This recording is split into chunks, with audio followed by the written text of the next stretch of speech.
നമസ്കാരം. എല്ലാ മലയാളി പ്രേക്ഷകർക്കും എസ് വിഷൻ അവതരിപ്പിക്കുന്ന മറ്റൊരു എപ്പിസോഡിലേക്ക് ഒരിക്കൽ കൂടി ഹാർദമായി സ്വാഗതം ചെയ്യുകയാണ്. ഇന്ന് നമ്മൾ അൺബോക്സിംഗ് ചെയ്യാൻ പോകുന്നത് റിയൽമി എന്ന കമ്പനിയുടെ P2 Pro എന്ന മോഡൽ 5G മൊബൈൽ ആൻഡ്രോയിഡ് മൊബൈലാണ് നമ്മളിന്ന് പരിചയപ്പെടുന്നത്. റിയൽമി എന്ന ബ്രാൻഡിൻ്റെ ഇതിൻ്റെ ഒരു പ്രത്യേകത എന്ന് വെച്ചാൽ ഞാൻ ഒരുപാട് തപ്പിയതിൽ എനിക്ക് 20,000 രൂപയ്ക്ക് ചോടെ അതല്ലെങ്കിൽ 17,000 രൂപയ്ക്ക് ലഭിക്കുന്ന 20,000 രൂപയ്ക്ക് ചോടെ 17,000 രൂപയ്ക്ക് ലഭിക്കുന്ന ഏറ്റവും മികച്ച ഒരു 15-നും 20-നും ഇടയിൽ അല്ലെങ്കിൽ 10-നും 20-നും ഇടയിലൊക്കെ മൊബൈൽ വാങ്ങാൻ നോക്കുന്നവർക്ക് പറ്റിയ ഒരു അടിപൊളി സാധനം തന്നെയാണ്. മറ്റു പല കമ്പനി ഞാൻ മാറി നോക്കി, പക്ഷേ ഇതിൻ്റെ ഒരു പെർഫെക്ഷൻ എനിക്ക് മറ്റൊന്നും കിട്ടിയില്ല. അതെന്താ വെച്ചാൽ ഈ ചെറിയൊരു കുഞ്ഞൻ ഫോണിൽ ഒരുപാട് ഫ്ലാഗ്ഷിപ്പ് ഫോണുകൾക്കുള്ള ഫീച്ചറുകൾ വരെ ഇതിനകത്ത് ഉണ്ട് എന്നുള്ളത് കൊണ്ട് തന്നെയാണ് ഞാൻ എടുക്കാൻ കാരണം. മറ്റേത് ഇതിൻ്റെ സ്പെസിഫിക്കേഷൻസ് പറയുകയാണെങ്കിൽ ഇതിൻ്റെ റാം കാര്യങ്ങൾ 8 GB ആണ് ഇതിനകത്ത് റാം വരുന്നത്, 128 GB റോമും വരുന്നുണ്ട്. സ്നാപ് ഡ്രാഗൺ എന്നുള്ള പ്രൊസസ്സറാണ് യൂസ് ചെയ്യുന്നത്. ഇതിൻ്റെ കൂടെ കിട്ടുന്ന സാധനമാണ്, ഇതൊരു സ്റ്റിക്കറാണ് ഈ സൈഡിലൊക്കെ ഒട്ടിച്ച് വെക്കുന്നത്. അതായത് കറ പോലെ നമ്മൾ ഈ കേസ് ഇടുമ്പോൾ കറ പോലെ പിടിക്കാതിരിക്കാൻ വേണ്ടി നാല് സൈഡിൽ ഒട്ടിക്കുന്ന ഒരു സ്റ്റിക്കറാണ് അതിനകത്ത് കണ്ടത്. അതേപോലെ ഇതാണ് അതിൻ്റെ ബാക്ക് കേസ്, ഇതിൻ്റെ കൂടുതൽ കിട്ടുന്നതാണ്. അത്യാവശ്യം നല്ല ക്വാളിറ്റിയുള്ള ഒരു ബാക്ക് കവറാണ് ഇതിൻ്റെ കൂടെ കമ്പനി നമുക്ക് നൽകുന്നത്. അതുപോലെ തന്നെ ഒരു 80 വാട്ട്സിൻ്റെ ഫാസ്റ്റ് ചാർജറും ഇതിൻ്റെ കൂടെ കമ്പനി നൽകുന്നുണ്ട്. 80 വാട്ട്സിൻ്റെ ഒരു ഫാസ്റ്റ് ചാർജർ അതിൻ്റെ കണക്ട് ചെയ്യേണ്ട അതിനകത്ത് USB.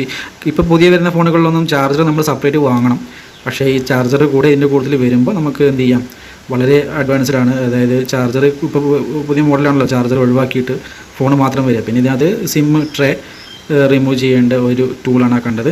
SIM ട്രേയിൽ SIM dual സിമ്മാണ് use ചെയ്യാൻ കഴിയുക, മെമ്മറി കാർഡ് യൂസ് ചെയ്യാൻ കഴിയില്ല. മെമ്മറി കാർഡ് ചെയ്യാൻ കഴിയില്ല, 2 സിം മാത്രമാണ് ഇടാൻ കഴിയുക. അതിന് പകരം കമ്പനി 128 GB കപ്പാസിറ്റി ഇതിനകത്ത് സ്റ്റോറേജ് കൊടുത്തിട്ടുണ്ട്. ഇതിന് മറ്റൊരു പ്രത്യേകത ഇതിൻ്റെ കർവ്ഡ് ആയിട്ടുള്ള 3D വിസ്മയം തീർക്കുന്ന ഡിസ്പ്ലേ തന്നെയാണ്. തന്നെയുമല്ല ഇത് പക്ക പ്യുവർ പിക്ചർ ക്വാളിറ്റിയുള്ള ഡിസ്പ്ലേ ആണ്. അതായത് AMOLED LED എന്ന് പറയും. AMOLED ഡിസ്പ്ലേ ആണ് കമ്പനി ഇതിന് കൊടുത്തിട്ടുള്ളത്. ഇത് തന്നെയാണ് എടുത്ത് പറയേണ്ടത്. ഈ കർവ് ഡിസ്പ്ലേ പോലെ 3D മയം നമുക്ക് പിക്ചറുകളിൽ തോന്നിക്കും. അതായത് 6.7 ഇഞ്ചിൻ്റെ ഫുൾ HD പ്ലസ് 120 ഹെർട്സിൻ്റെ കർവ്ഡ് AMOLED ഡിസ്പ്ലേ എന്ന് വേണമെങ്കിൽ പറയാം. ഇതിൻ്റെ ഫിംഗർ പ്രിൻറ്റ് വരുന്നത് ഇൻ ഡിസ്പ്ലേ ആണ്. ഫിംഗർ പ്രിൻറ്റ് ഡിസ്പ്ലേയിലാണ് വരുന്നത് അതുപോലെ AMOLEDകൾക്കൊക്കെ ഫിംഗർ പ്രിൻറ്റ് നമ്മുടെ ഇതൊക്കെ ഡിസ്പ്ലേ തന്നെയാണ് വരിക. അതുപോലെ തിക്നെസ് ഒക്കെ വളരെ നൈസ് തിക്നെസ്സാണ് വരുന്നത്. അടിയിൽ നമുക്ക് നോക്കുകയാണെങ്കിൽ സ്പീക്കർ കാണാം, അടിയിലും മുകളിലും സ്പീക്കർ ഉണ്ട്. ഡ്യുവൽ സ്റ്റീരിയോ എഫക്റ്റ് കിട്ടാൻ ഒരു ഡോൾബി അല്ലെങ്കിൽ ഒരു ഇഫക്റ്റ്, അതായത് സ്റ്റീരിയോ എഫക്റ്റ്, നമ്മൾ സിനിമ കാണുമ്പോൾ സ്റ്റീരിയോ എഫക്റ്റ് കിട്ടാൻ വേണ്ടിയിട്ടാണ് ഇത്തരത്തിലുള്ള ഒരു ഡ്യുവൽ സ്പീക്കർ കമ്പനി കൊടുത്തിരിക്കുന്നത്. അതേപോലെ ഇതിൻ്റെ ക്യാമറ എടുത്ത് പറയേണ്ട സോണിയുടെ ടെക്നോളജിയിൽ യൂസ് ചെയ്യുന്ന ക്യാമറയാണ് ഇവർ ഇതിനകത്ത് കൊണ്ടുവന്നിരിക്കുന്നത്.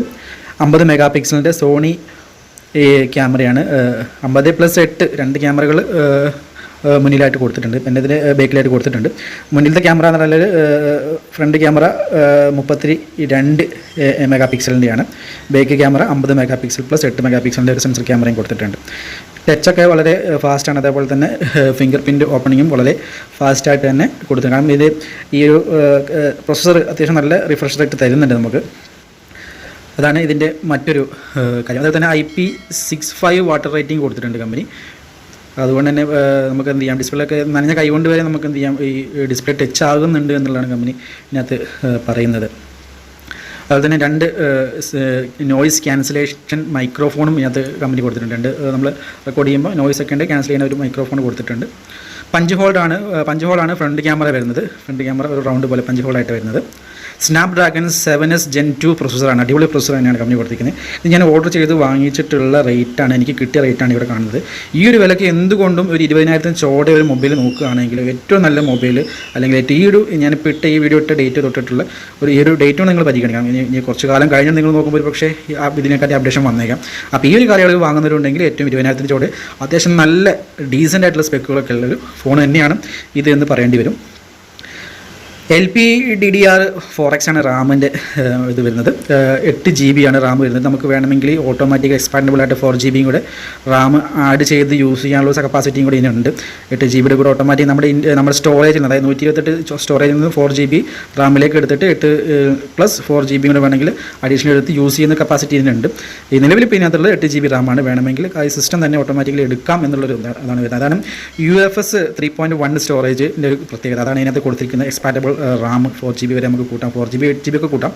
VC കൂളിംഗ് സിസ്റ്റം, അതിനകത്തൊരു കൂളിംഗ് സിസ്റ്റം ഉണ്ട്, VC കൂളിംഗ് സിസ്റ്റം എന്നാണ് പറയുക. അതായത് അധികം ഹീറ്റ് ആവാതിരിക്കാനുള്ള ഒരു കൂളിംഗ് സിസ്റ്റമാണ്. നമുക്ക് ഫ്രണ്ട് ക്യാമറയിലും ബാക്ക് ക്യാമറയിലും എന്ത് ചെയ്യാം, ഇതിൽ വീഡിയോ ഷൂട്ട് ചെയ്യുമ്പോൾ 4K വീഡിയോസ് തന്നെ ഷൂട്ട് ചെയ്യാൻ കഴിയും ഫ്രണ്ടിലും ബാക്കിലും.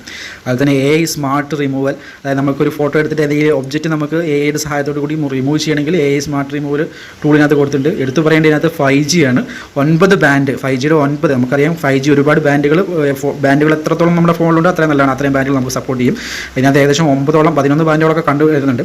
9 ബാൻഡുകൾ ഇതിനകത്ത് സപ്പോർട്ട് ചെയ്യുന്നത് 5G തന്നെ. മറ്റൊരു കിടിലം ഫീച്ചർ എന്ന് വെച്ചിട്ടുണ്ടെങ്കിൽ ഇതിനകത്ത് ബാറ്ററി ബാക്കപ്പാണ്. 5200 mAh ബാറ്ററി കമ്പനി ഈ റിയൽമി P2 Proയിൽ കൊടുത്തിരിക്കുന്നത്. അത് തന്നെ വളരെ അടിപൊളി ഒരു ബാക്കപ്പ്, നമുക്ക് 2 ദിവസമൊക്കെ സുഖമായിട്ട് നമുക്ക് ബാക്കപ്പ് കിട്ടുന്ന ഒരു സംഭവം തന്നെയാണ് ഇതിനകത്തുള്ള ബാറ്ററി എന്ന് പറയുന്നത്. ഇതിൽ നിന്നും ഇതൊക്കെയാണ് സാധാരണഗതിയിൽ ഇതിനകത്തുള്ള ഒറ്റ നോട്ടത്തിൽ നോക്കി. പക്ഷേ ഇതിനകത്ത് ഹിഡൻ ആയിട്ടുള്ള ഒരുപാട് ഫീച്ചർ എന്ന് വെച്ചാൽ ഇതിനകത്ത് ഓഡിയോ ജാക്ക്, നമുക്കറിയാം 3.5mm ഓഡിയോ ജാക്ക് റൗണ്ടൊക്കെയാണ് നമ്മൾ കണ്ടത്. ഇതിനകത്ത് ഉള്ള ഓഡിയോ ജാക്ക് Type-C ആണ്. Type-C ഓഡിയോ ജാക്ക് ആണ് ഇതിനകത്ത് കൊടുത്തിരിക്കുന്നത്. ഈ Type-C ഓഡിയോ ജാക്ക് യൂസ് ചെയ്യുമ്പോൾ നമ്മൾ പ്രത്യേകം ശ്രദ്ധിക്കണം. Type-C ഓഡിയോ ജാക്കുകൾ ഇതിനകത്ത് കൊടുക്കുമ്പോൾ നമുക്ക് യൂസ് ചെയ്യേണ്ട ഹെഡ്സെറ്റ്, നമ്മളിപ്പോൾ വയേർഡ് ഒരു ഹെഡ്സെറ്റ് വാങ്ങുകയാണ്, Type-C റൗണ്ട് ടൈപ്പ് അല്ല, Type-Cയിൽ യൂസ് ചെയ്യുന്ന ഹെഡ്സെറ്റ് തന്നെ വാങ്ങുക. അതേപോലെ തന്നെ വയർലെസ്, നമ്മളിപ്പോൾ ഈ ഒരു ഇൻ്റർവ്യൂ അറ്റൻഡ് ചെയ്യുകയാണെങ്കിൽ നമുക്ക് വയർലെസ് ആയിട്ട് മൈക്ക് സെറ്റ് ചെയ്യുമ്പോൾ ഈ Type-Cയിൽ ഓഡിയോ ജാക്ക് ഉള്ള ഫോണിൽ മാത്രമാണ് അത്തരം വയർലെസ് ഇത് പ്രവർത്തിക്കുകയുള്ളൂ. അതായത് Type-Cയിൽ ഓഡിയോ ജാക്ക് വരുന്ന ഫോണുകൾ മാത്രമാണ് വയർലെസ് മൈക്രോഫോണുകൾ പ്രവർത്തിക്കുകയുള്ളൂ. അപ്പോൾ അതിനകത്ത് ലാസ്റ്റ് ഞാൻ കാണിച്ചു തരുന്നുണ്ട്. വയർലെസ് ആയിട്ടുള്ള മൈക്രോഫോൺ ഈ Type-C പോർട്ടിൽ യൂസ് ചെയ്യുമ്പോൾ വർക്ക് ചെയ്യണമെങ്കിൽ ഈ ഫോണിൽ തന്നെ Type-Cയിൽ വർക്ക് ചെയ്യുന്ന ഓഡിയോ ജാക്ക് സപ്പോർട്ടബിൾ ആയിരിക്കും. അത് ഈ ഫോണിൽ ഉണ്ട് എന്നുള്ളതാണ് എനിക്ക് എടുത്തു പറയുന്നത്. ഈ കാണുന്ന ഈ ഒരു ഓഡിയോ ജാക്ക് എന്ത് ചെയ്യും, ഇത് Type-Cയിൽ തന്നെ നമുക്ക് ഫോൺ ചാർജ് ചെയ്യാനും ഹെഡ്സെറ്റ് കണക്ട് ചെയ്യാനും വയർലെസ് മൈക്രോഫോൺ കണക്ട് ചെയ്യാനും നമുക്ക് സഹായിക്കും. അത് തന്നെ വളരെ സൂപ്പറായിട്ടുള്ളൊരു ഫീച്ചറായിട്ട് എനിക്ക് തോന്നി. പിന്നെ തന്നെ ഇതിൻ്റെ ഒരു ഡിസ്പ്ലേ, അതായത് 4K പിക്ചറൊക്കെ 4K വീഡിയോസൊക്കെ നോക്കണം നല്ല കിടിലമായിട്ട് തോന്നും. അത് ഇതിൽ കണ്ടത് ഞാൻ കണ്ടിട്ടുണ്ട്, ഫോട്ടോ കണ്ടില്ലേ. ഇതേപോലെ 2 സൈഡിലായിട്ട് Type-C ആയിട്ട് ഹെഡ്സെറ്റ് യൂസ് ചെയ്യാം. അതുപോലെ തന്നെ നമ്മൾ ഇതിൽ ഇൻ്റർവ്യൂ വീഡിയോസ് ഒക്കെ എടുക്കുന്നുണ്ടെങ്കിൽ നമുക്ക് 2 മൈക്കുകൾക്ക് ഇതേപോലെ Type-C വയർലെസ് മൈക്രോഫോണിൽ നമുക്ക് ഈ Type-C ഓഡിയോ ജാക്ക് ഉള്ളതുകൊണ്ട് നമുക്ക് കണക്ട് ചെയ്യാം. അപ്പോൾ ഇതൊക്കെയാണ് ഈ ഒരു ഇതിൻ്റെ ഫീച്ചർ. നമുക്ക് മറ്റൊരു എപ്പിസോഡിൽ